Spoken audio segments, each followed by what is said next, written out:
Хоризонт.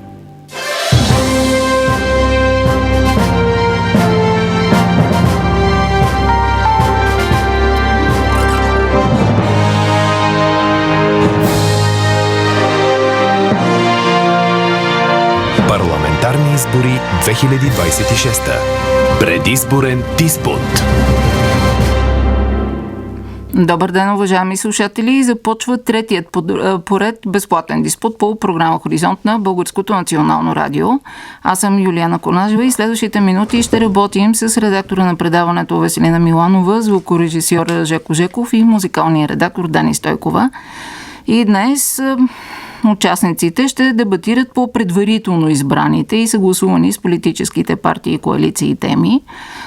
Тези теми са 52-я парламент, пореден теза, политическата отговорност и битка за гражданско доверие, визия и приоритети в съдебната система, икономическото развитие и енергетиката, социалната сфера, здравеопазването и външната политика.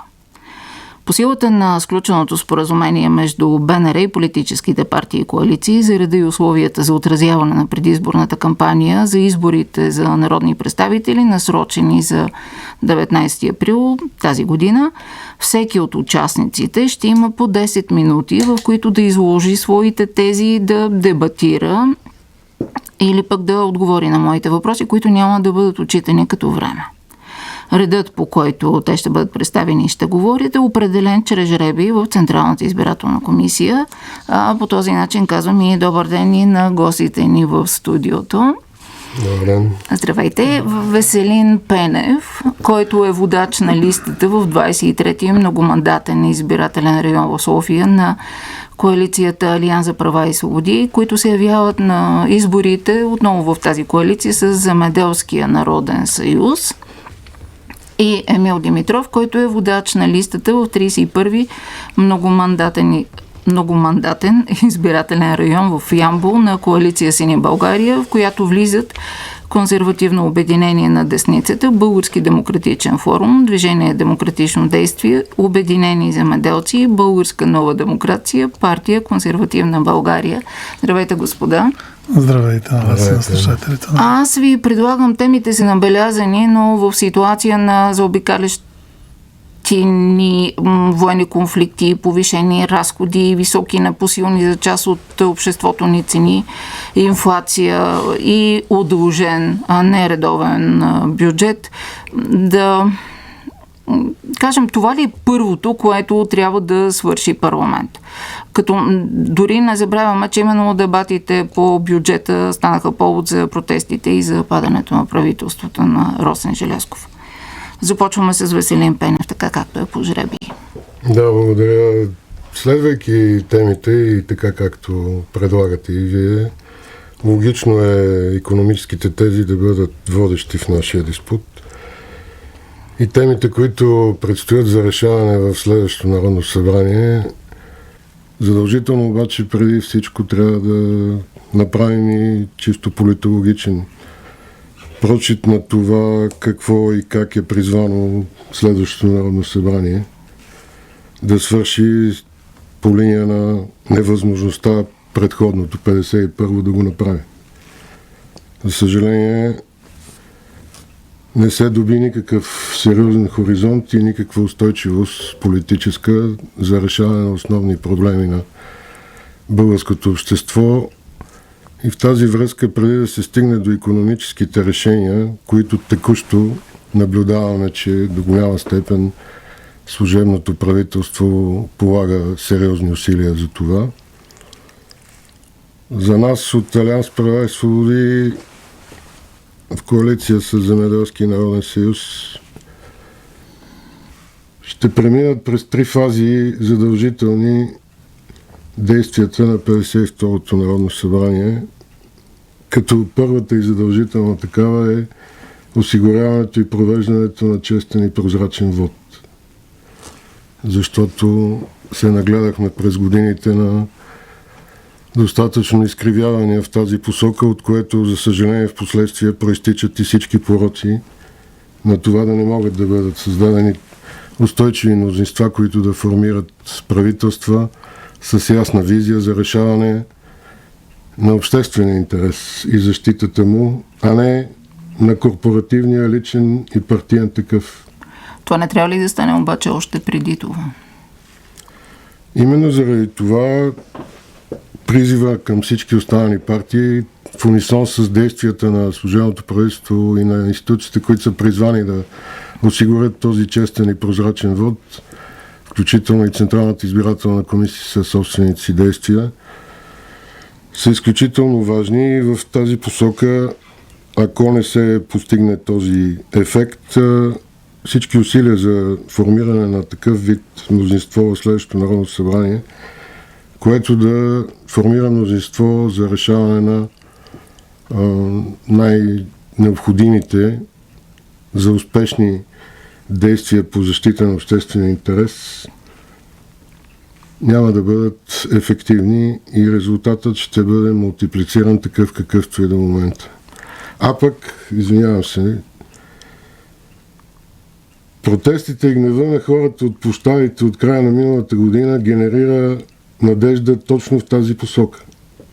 Виждаме, че се стигна до прецедент действащ президент на републиката да напусне преждевременно поста си, да слезе на терена на реалната политика, с което до голяма степен оформя част от тези надежди на хората да се приключи с този мафиотско-олигархичен модел на управление на завладяна държава или каквато и друга терминология да ползваме.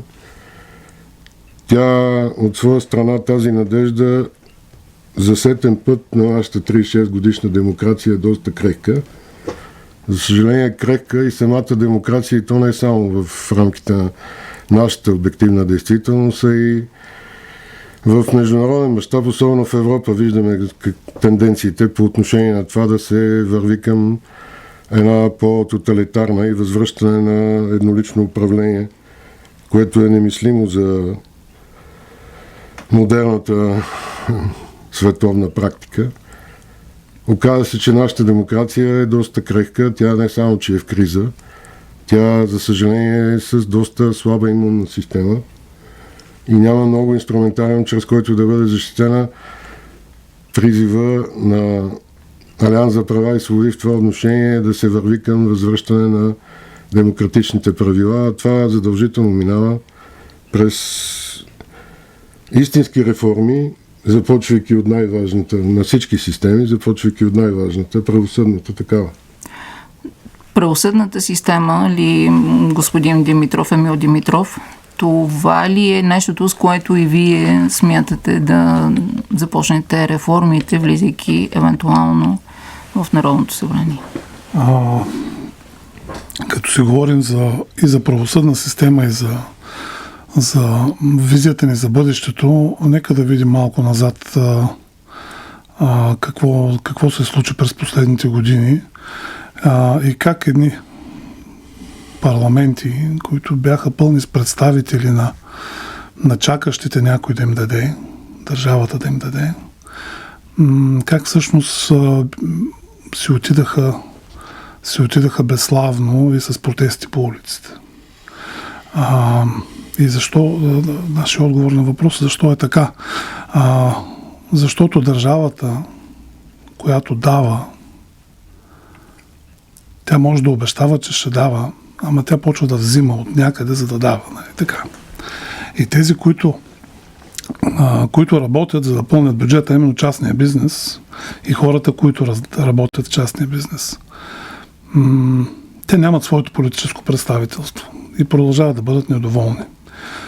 Ще бъдат винаги недоволни, докато нямат своето политическо представителство и докато не върнем тази раздаваща, преразпределяща държава в нейните конституционни граници, а именно да създава ред, да създава правила, да осигурява на хората свободите, правата и да създава условия за частния бизнес, който да гради икономиката. Не държавата, която прави бизнес, не държавата, която конкурира частния бизнес на пазара и на пазара на труда, защото аз съм кандидат за народен представител в Ямбол. Хората в Ямбол ми казват, хората от бизнеса в Ямбол, често правим там срещи, как да назначава хора в фирмата, като в полицейското управление за току-що назначен служител дава 2 пъти по-голяма заплата, отколкото аз мога да се позволя. Държава, която конкурира частния бизнес, не води до по-добър живот. Тоест искате по-малко регулации, по-малко държава в икономиката или какво? Това са точните думи. По-малко регулации, по-малко държава. По-малко държава, защото повече държава, разпределяща държава, раздаваща държава означава бъркане в джоба и намаляване на свободата на частния бизнес, който е единствения, който може да създава блага и да вървим по-добре напред. Да създава подобрение, повишение на производителността на труда, да създава повишаване на брутния вътрешен продукт, откъдето ще има пари за общите неща, на които поверяваме на нашата мила държава. А именно реда и сигурността в нашата държава, образованието, здравеопазването в нашата държава. Ще има повече пари. Между другото, дали са необходими повече пари, вече е отделен въпрос. И за него можем да говорим. Сега виждаме обаче, че една част от бизнеса иска помощ от държавата. Бизнес, който иска помощ от държавата, за Бога, какво е това? Бизнес, който иска помощ от държавата. Дори в тази ситуация не виждате причина да бъде подпомагане на част от бизнеса? Не говоря. Не. Дори и за най-малките, които са... Държавата може да помага на бизнеса, като следи за спазването на правилата в бизнеса, за конкуренцията, за процесите, при които частния бизнес има досег по някакъв начин с администрацията. Толкова. Но държавата да субсидира, нека да не използвам тази дума, защото има друг контекст, но държавата да компенсира бизнеса. Компенсации за това, че цените на ресурсите са повишили. Извинявайте, аз имам бизнес от години, 30 години. Никой не ме е компенсирал за това, че в някакви моменти пазарните условия са били такива, че ми е било трудно. Работил съм и на загуба. Ако някой ме компенсира в тези моменти и ако знам, че ще ме компенсира в такива моменти, къде отива моята мотивация аз да бъда конкурентно способен? Просто изчезва. И още нещо, откъде ще вземе държавата пари, за да компенсира мен за това, че не съм успял да си управлявам бизнеса така, че да го изкарвам на печалба? Нали ще бръкне във вашия джоб? Ще бръкне във вашия джоб, ще бръкне в джоба на най-бедните в тази държава. Добре, но и тук е момента, може би, да изговорим нещата и за най-бедните, за начина, по който държавата прави социалната политика, защото като говори за държава, говори за тези неща, които трябва да минат като не това, което е в компетентностите на изпълнителната, това, което е в правомощията на законодателната власт. Какво може да направи парламентът така, че да защити най-слабите, социално слабите, да имаме едно наистина здраво здравеопазване, да имаме едно истинско образование? Може би Веселин Пенев? За да се стигне въобще до начин, при който тези всички сфери да бъдат максимално качествено и модерно управлявани, преди всичко, за съжаление, отново трябва да се върнем към няколко ключови думи и термини, които обуславят всяка една система. И те са? Това избирателно отношение от страна на държавността, олицетворяване от нейните институции, в състоянието си на завладяност от определени олигархични, превръщайки се през участието си в политиката и мафиотски образования, раждат едно избирателно действие във всяка една система. Било то правосъдна, било то здравна, било социална, било икономическа. Господин Пенев, тук не ви ли питат обикновено, вие нямате ли историческата вина за това?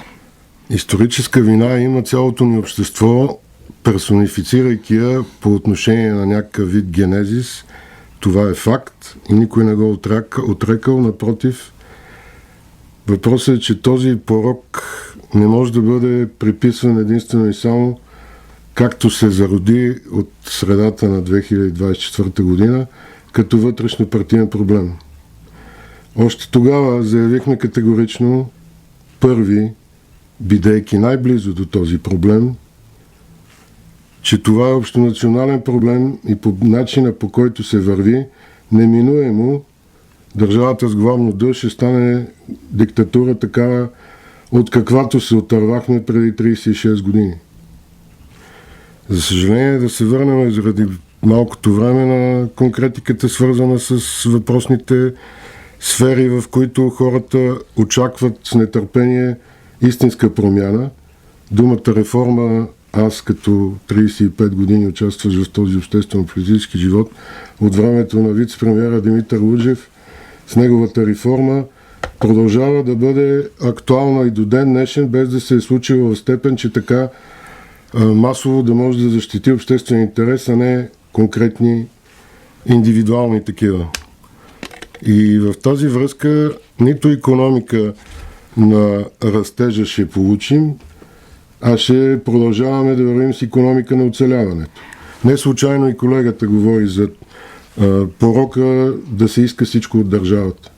Към днешна дата, в рамките на тези форс-мажорни обстоятелства пред натиска от проблема с горивата заради конфликта в Близкия изток, който да се надяваме, че ще придобие обратен тренд следващите седмици и месеци, е абсолютен порок, до толкова, доколкото не може за всяко нещо от държавата да бъде по инерция искано, така както има създадена нагласа. Ако щете, не само за бизнеса трябва да сам да преструктурира нещата, когато са в криза, това също трябва да направят и всяко едно семейство. Не може те да сме свикнали, че придобивайки, особено през последните години с повишаване на доходите обективно, в сравнение с конкретната инфлация, ние да искаме от държавата компенсация за това, за да запазим този си комфорт. Когато има форс-мажор, всеки трябва да бъде отговорен и сам да направи ревизия на собствените си възможности. А не по инерция да се каже ми дайте на бизнеса толкова пари, дайте на семействата. Изключително важно е държавата да има акцент точно към социалната дейност, там да бъдат насочени нещата, където нямат инструментариум за защита. И нека да изговорим и тази социална защита, защото ние сме социална държава, така или иначе, господин Димитров. Да, в Конституцията не е записано, че сме социална държава. Това е една от функциите на държавата, както и няколко други функции. Нищо общо с това, което прави държавата в момента. Тя включително е антисоциална. В момента е антисоциална. А защо? Защото държавата... И какво трябва да направи така, че да не бъде такава? Нали? Говорим не само... Не критикуваме единствено, просто предлагаме и решения. Точно така. Да. Сина България тук е именно за предлагане на решения. Ако почнем само да критикуваме, много съмишленици имаме на тема критика, да. И на констатиране на вечните проблеми, ние предлагаме и решения. И сега ще ви кажа за какво говори Сина България. Държавата, която преразпределя. И държавата, в която има много пари, обществени пари от българските и от европейските данъкоплатци, чието разходване зависи от волята на чиновник, такава държава винаги ще захранва корупцията в съдебната система, винаги ще захранва неефективното здравеопазване, винаги ще захранва калповото образование. Защото там има корупция, а има корупция, защото има пари за корупция. Държавата, която разпределя пари, генерира корупция. Всичко това, ако бъде оставено в нормалните ръце на частния бизнес, държавния бизнес, който в момента виждаме, че държавата се опитва да прави, строи голяма инфраструктура, опитва се да строи магистрала Хемус. Не знам, преди да се роде почната. Аз съм на 55, ето, значи това е моят живот. Магистрала Хемус трябва да се построи не за един живот, не за живот и половина, а за по-малко от един мандат. Как? С концесия, с частна инвестиция, частна компания на собствен риск, със собствени средства, която ще се финансира след това и ще се изплати вложенията чрез таксите, които ще получава следващите 20, 30, 50 години. И не само магистрала Хемус, всички такива инфраструктурни проекти, включително и водния цикъл на Плевен град, който стои без вода толкова време вече, включително и тунели, магистрали, пристанища и така нататък, голямата инфраструктура. Там са генераторите на корупцията в България. Обществените поръчки, които се печелят от наши фирми. Така, ама как премахваме корупцията? Иначе декларативно всички казваме не на корупцията. Как? Махаме парите от масата. Ако ги няма парите на масата, няма как да има корупция. Няма откъде да дойде корупция. Ако магистрала Хемус, ползвам пак същия пример, който дадах, се строи. Да, емблематична и жалко, че е толкова емблематична, но пък е добър повод, с който можем да илюстрираме това, което говоря. Ако тази магистрала се построи с частен капитал от инвеститор, международно признат инвеститор, който това прави, това му е работа и има пари да го направи. Държавата няма толкова пари. Идва големи инвеститори и има пари да го направи и знае, че тия пари ще се ги изплаща, после ще се реализира печалба следващите 50 години. Може да се го позволи. Тогава откъде да дойде корупцията? На кой да плати този частен бизнес някакви корупционни пари? Ама вижте, ако има обществена поръчка, която раздава обекта по лотове на наши фирми, ето там вече има пари. От нашите собствени пари, от нашия джоб. Ще се даде, ще се върне обратно на чиновника, от който зависят тия пари. Ето това е генезиса на корупцията. Просто спираме това нещо, като прекратяваме участието на държавата в бизнеса. Не е там работа. Работа е да се погрижи за тези, които говорихме преди малко за социалната система. За тези, които наистина не могат. За тези, които са ощетени от Бога, от съдбата по някакъв начин и за Бога нямат възможност да полагат труд и да получават съответно доходи. За тези хора трябва да се погрижим адекватно. В момента и за тях не можем да се погрижим адекватно, в момента те мизерстват. Понеже остана съвсем малко време, към минута и половина, имате и двамата до края на този дебат. Веселин Пенев, Алианс за права и свободи. Кажете, защо трябва да гласуват хората за вас? Преди всичко за Алианс за права и свободи гласът ще бъде глас, който ще съдейства и ще се причаства всяко едно смислено усилие да се приключи формата на завладяната държавност през завладените ръководители на ключови институции в държавата, включително, понеже попитахте и за корупцията. Няма друго лекарство, освен действена, честна, работеща правосъдна система. Оттам ще се формират възможности да не се в икономически план облагодетелстват конкретни фирми. Оттам ще останат пари за държавата за социална политика истинска, а не такава, каквато до момента се практикува, защото социалната политика на една модерна държава не е милостиня. Всъщност аз чух един от вашите коалиционни партньори да казва, че първото нещо, което ще направи, влизайки в парламента, е да предложат нов Висш съдебен съвет. Формирането на мнозинство е третата фаза, с която започнах и нашия разговор с вас за формиране на мнозинство първо по отношение на формиране на действащо, смислено, работещо правителство и формиране на качествен бюджет 26, след което формиране на парламентарно мнозинство за смяна на Висшия съдебен съвет по правила. Номера на бюлетината е номер 11.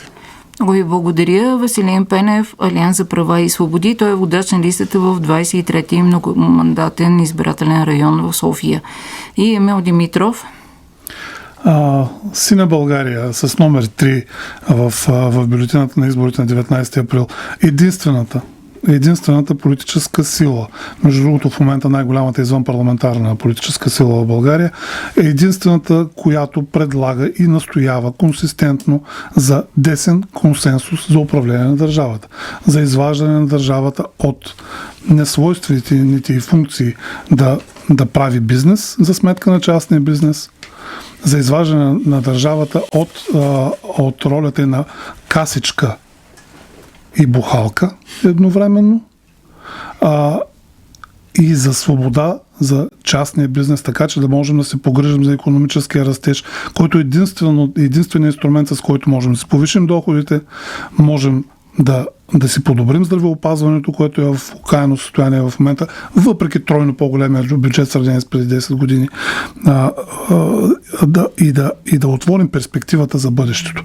Защото перспективата, която съществува в момента, при положение, че идва новия месия Радев, който не знае, че е Крим, който не знае къде е Европейския съюз и какво прави всъщност, перспективата никак не е добра и инвеститорите виждат това и няма да инвестирате в Беларус. Нали?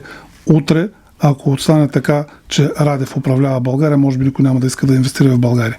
Много ви благодаря. Емил Димитров, водач на листата в 31-и многомандатен избирателен район в Ямбол на коалиция Синя България.